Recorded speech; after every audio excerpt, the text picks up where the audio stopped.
आकाशवाणी मध्य प्रदेश से प्रस्तुत हैं प्रादेशिक समाचार।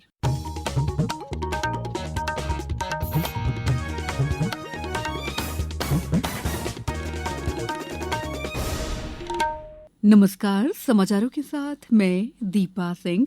सबसे पहले मुख्य समाचार। प्रधानमंत्री नरेंद्र मोदी 3 देशों जॉर्डन, इथियोपिया और ओमान की यात्रा पर सबसे पहले आज जॉर्डन की राजधानी अम्मान पहुंचे। 17 दिसंबर को राज्य विधानसभा के एक दिनी विशेष सत्र में प्रदेश को विकसित, आत्मनिर्भर और समृद्ध बनाने पर होगी चर्चा। ग्वालियर में 101वां तानसेन समारोह शुरू।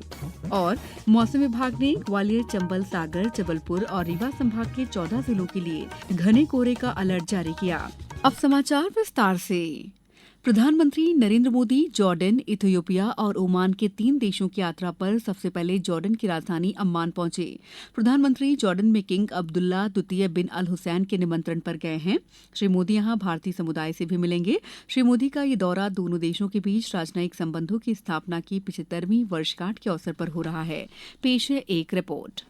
भारत और जॉर्डन के बीच संबंध गहरे ऐतिहासिक जुड़ाव, परस्पर सम्मान और राजनीतिक, आर्थिक तथा रणनीतिक क्षेत्रों में बढ़ते सहयोग पर आधारित हैं। 1950 में स्थापित राजनयिक संबंध पिछले 75 वर्षों में तेजी से मजबूत हुए हैं। ये संबंध क्षेत्रीय स्थिरता, विकास और बातचीत में साझा हितों को दर्शाते हैं। जॉर्डन में भारतीय राजदूत मनीष चौहान ने बताया कि प्रधानमंत्री की ये यात्रा दोनों देशों के बीच संबंधों को और मजबूत करेगी। इस यात्रा से दोनों देशों के बीच संबंध और सुदृढ़ होने तथा मित्रता और सहयोग के बंधन को मजबूती मिलने की आशा है। अम्मान से विनोद कुमार की रिपोर्ट के साथ समाचार कक्ष से प्रियंका अरोड़ा। अम्मान से प्रधानमंत्री कल इथियोपिया की राजधानी अदीस अबाबा जाएंगे। वहां वे इथियोपिया के प्रधानमंत्री डॉक्टर अबी अहमद अली के साथ विस्तृत चर्चा करेंगे। श्री मोदी प्रवासी भारतीयों से मिलेंगे और संसद के संयुक्त सत्र को भी संबोधित करेंगे। अपने दौरे के अंतिम चरण में श्री मोदी बुधवार को ओमान की राजधानी मस्कट पहुंचेंगे।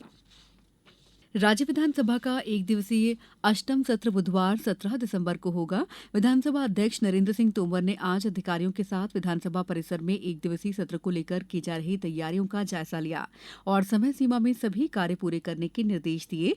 गौरतलब है कि इस एक दिवसीय सत्र में मध्यप्रदेश को विकसित, आत्मनिर्भर और समृद्ध बनाने पर चर्चा होगी। सत्र को लेकर विधानसभा अध्यक्ष ने बताया, यह दिन विधानसभा के इतिहास में महत्वपूर्ण दिन है। पिछले बार भी इसका उल्लेख हुआ था और इस बार इस अवसर पर विशेष सत्र का आयोजन किया है। इस सत्र में सभी सदस्य विकसित मध्य प्रदेश को बनाने के लिए हमें क्या करना चाहिए, इस पर विचार विमर्श करेंगे। रीवा जिले के एक अस्पताल में राम मंदिर आंदोलन के प्रमुख नेता और पूर्व सांसद डॉक्टर राम विलास दास वेदांती का निधन हो गया है।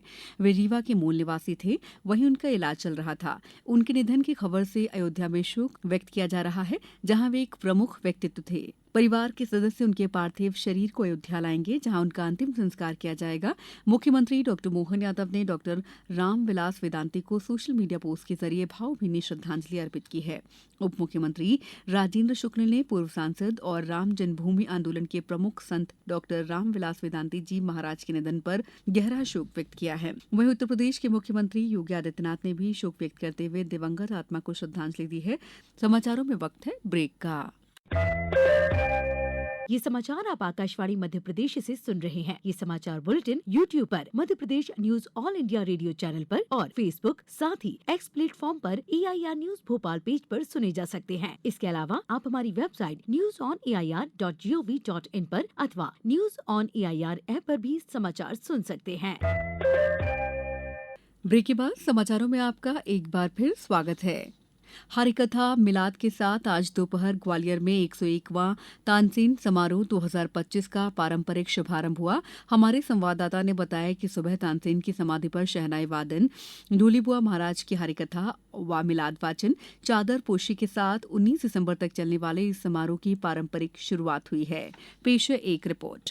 अब से कुछ ही देर बाद ग्वालियर के हजीरा स्थित तानसेन समाधि स्थल पर 101वां तानसेन संगीत समारोह का शुभारंभ होगा और मुख्य समारोह में अब से कुछ ही देर बाद राष्ट्रीय तानसेन अलंकरण एवं राजा मानसिंह तोमर सम्मान समारोह का आयोजन होगा।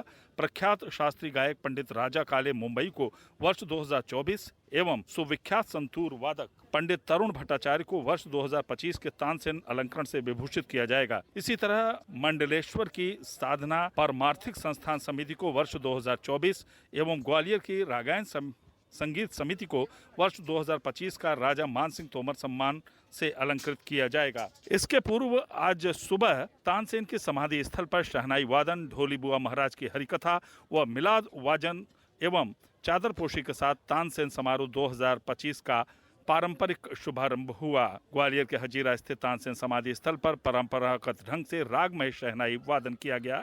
इसके बाद ढोली बुआ महाराज ने हरिकथा सुनाई। उन्होंने संगीत में आध्यात्मिक प्रवचन में ईश्वर और मनुष्य के रिश्तों को उजागर किया। प्रादेशिक समाचार के लिए ग्वालियर से नवीन श्रीवास्तव। मुख्यमंत्री डॉक्टर मोहन यादव ने स्क्वैश वर्ल्ड कप 2025 में पहली बार विश्व कप खिताब जीतकर इतिहास रचने वाली भारतीय स्क्वैश टीम को बधाई और शुभकामनाएं दी है। भारतीय खेल प्राधिकरण राष्ट्रीय उत्कृष्टता केंद्र भोपाल के एथलीटों ने इम्फॉल में आयोजित सीनियर नेशनल जूडो चैंपियनशिप 2025 में शानदार प्रदर्शन किया है। भोपाल केंद्र के खिलाड़ियों ने 14 पदक जीते। चैंपियनशिप की मुख्य आकर्षण ओलंपियन तुलिका मान रही, जिन्होंने लगातार छठा गोल्ड मेडल जीतकर भारतीय जूडो में अपनी विशेष पहचान बनाई। प्रदेश में सर्दी के तेवर और सख्त होते जा रहे हैं। कड़ाके की ठंड के बीच अब प्रदेश के कई इलाकों में घना कोहरा भी छाने लगा है। मौसम विभाग ने ग्वालियर, चंबल, सागर, जबलपुर, रीवा संभाग के 14 जिलों के लिए कोहरे का अलर्ट जारी किया है। अब कुछ समाचार संक्षेप में। लोक निर्माण और नर्मदापुरम जिले के प्रभारी मंत्री राकेश सिंह ने कलेक्टर कार्यालय में जिला विकास सलाहकार समिति और नर्मदा जयंती के संबंध में बैठक की अध्यक्षता की। त्रिस्तरीय पंचायत उप निर्वाचन 2025 के अंतर्गत आगरमालवा में जिला पंचायत निर्वाचन क्षेत्र 1 सुसनेर के रिक्त पद पर निर्वाचन हेतु जिले में ईवीएम की एफएलसी का कार्य 17 से 19 दिसंबर तक ईवीएम गोडाउन पर की जाएगी। अशोकनगर की चंदेरी में मॉरिशस के पर्यटक भ्रमण पर आए हैं। पर्यटकों ने शहर के ऐतिहासिक और धार्मिक स्थल का भ्रमण किया। पश्चिमी मध्य रेलवे के जबलपुर मंडल में आज पेंशन अदालत आयोजित की गई। पेंशन अदालत के दौरान कुल 22 प्रकरण प्रस्तुत किए गए।